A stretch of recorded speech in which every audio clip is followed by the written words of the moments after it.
Como alimentar 9 mil milhões? Não é preciso optar entre unidades industriais ou agropecuária biológica. Existe outra via. Ao pensarmos em ameaças ambientais, imaginamos automóveis e chaminés, mas não pensamos na alimentação. No entanto, as nossas necessidades alimentares são um dos maiores perigos para o planeta. A agricultura é um dos fatores que mais contribui para o aquecimento global, emitindo mais gases com efeito estufa do que todos os automóveis, caminhões, comboios e aviões do mundo. Estas emissões justificam-se pelo metano libertado pelas explorações pecuárias e de ouricultura, pelo óxido de azoto proveniente dos campos adubados e pelo dióxido de carbono resultante do corte de florestas tropicais, na tentativa de descobrir terrenos para agricultura e criação de gado. A agricultura é o terceiro maior consumidor dos recursos hídricos e é igualmente poluidora, pois as escorrências de adubos e estrume alteram lagos, rios e ecossistemas costeiros em todo o mundo. A agricultura acelera também a perda da biodiversidade. Sempre que destruímos mato ou floresta para criar campos agrícolas, perdemos habitats fundamentais. Por outras palavras,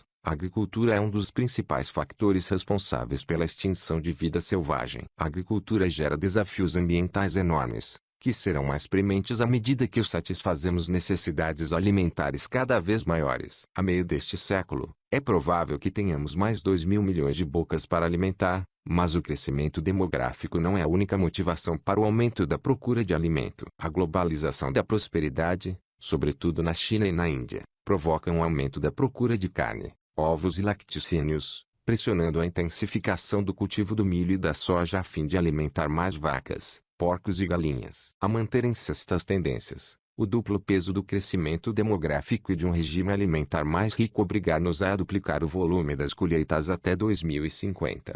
O debate polarizou-se, de um lado a agricultura convencional e o comércio global, de outros sistemas de produção alimentar e as explorações agrícolas biológicas. Os defensores da agricultura convencional argumentam que a mecanização moderna, a irrigação, os adubos e a genética podem aumentar o rendimento e ajudar a satisfazer a procura. E tem razão. Ao mesmo tempo, os defensores das explorações agrícolas biológicas contrapõem que os pequenos agricultores poderiam aumentar o rendimento das suas colheitas e fugir da pobreza adotando técnicas de melhoramento da fertilidade sem recorrerem a adubos sintéticos nem a pesticidas. E também tem razão. As duas propostas não se excluem. Ao invés, proporcionam soluções necessárias. Nenhuma, por si, permitirá que alcancemos o objetivo. Seria sensato explorarmos todas as boas ideias, combinando as melhores componentes de ambas. Tive a sorte de integrar uma equipe de cientistas que foi confrontada com a pergunta: como pode o planeta duplicar a disponibilidade de alimentos, reduzindo ao mesmo tempo os danos ambientais causados pela agricultura? Depois de analisarmos um fluxo enorme de dados, propusemos 5 medidas para tentar resolver o dilema alimentar do planeta. Primeira medida: congelar a pegada da agricultura.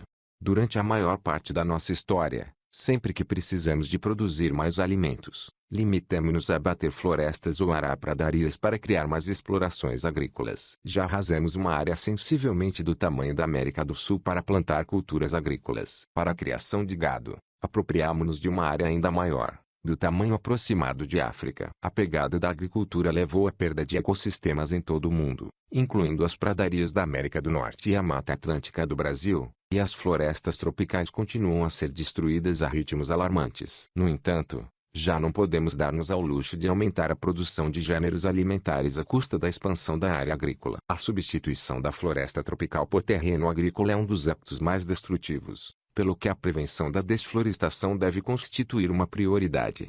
Segunda medida: aumentar as colheitas nas explorações agrícolas já existentes. A partir da década de 1960, a Revolução Verde aumentou o rendimento agrícola na Ásia e na América Latina, recorrendo a melhores variedades e a níveis superiores de adubo, irrigação e maquinaria, mas com custos ambientais significativos. Hoje o mundo pode centrar a sua atenção no aumento dos rendimentos em terrenos agrícolas menos produtivos, especialmente em África, na América Latina e na Europa de Leste, onde existe um desfazamento de rendimentos entre os níveis atuais de produção e aqueles que poderiam ser alcançados através de melhores práticas agrícolas. Recorrendo a sistemas de cultivo de tecnologia avançada e precisa, bem como a métodos copiados da agricultura biológica, conseguiríamos multiplicar os rendimentos nesses lugares.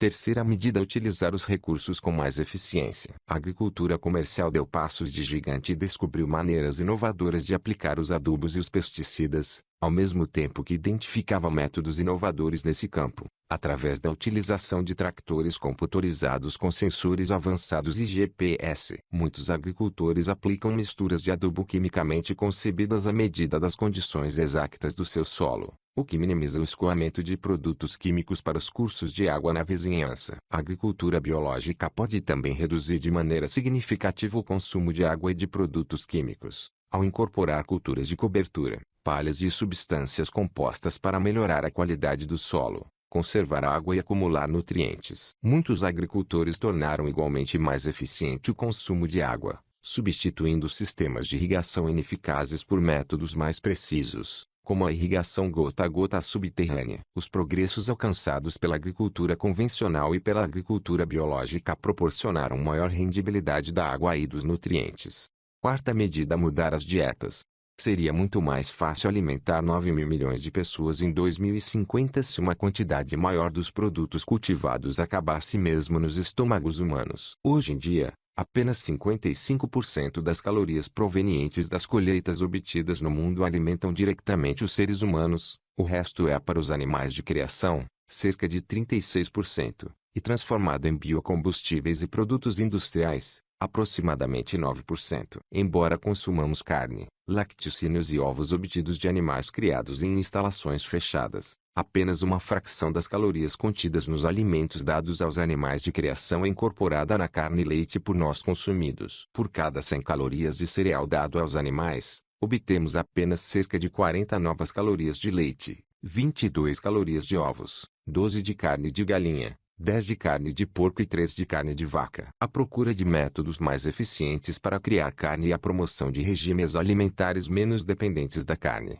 bastando mudar da carne de vacas alimentadas a cereal para carnes como a galinha ou o porco, ou para carne de vacas alimentadas em pastagem, poderia disponibilizar volumes suplementares significativos de alimentos em todo o mundo. É pouco provável que os habitantes dos países em desenvolvimento venham a ingerir menos carne no futuro. Devido à sua prosperidade recém-alcançada, podemos concentrar-nos em primeiro lugar nos países onde já existem regimes alimentares ricos em carne. Uma solução poderia passar por impedir a utilização de culturas alimentares para a produção de biocombustíveis, pois aumentaria a disponibilidade de alimentos.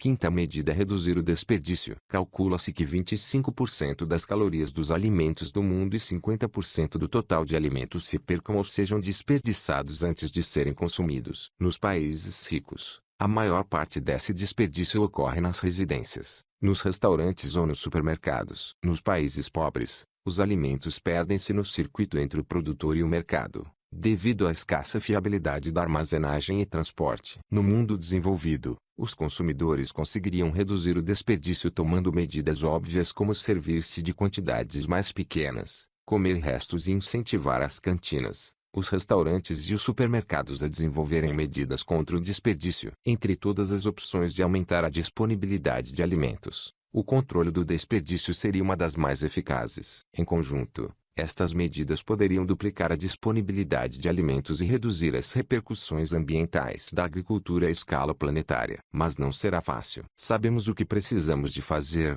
mas falta descobrir a maneira de pôr isso em prática. Para dar solução aos desafios alimentares, teremos de nos tornar mais conscientes dos alimentos que pomos no prato. Precisamos de associar aquilo que comemos aos agricultores responsáveis pelo seu cultivo, além de perceber as ligações entre os alimentos que ingerimos e a terra, bacias hidrográficas e condições climáticas que nos sustentam. Quando fazemos compras nos corredores do supermercado, fazemos escolhas que decidirão o futuro.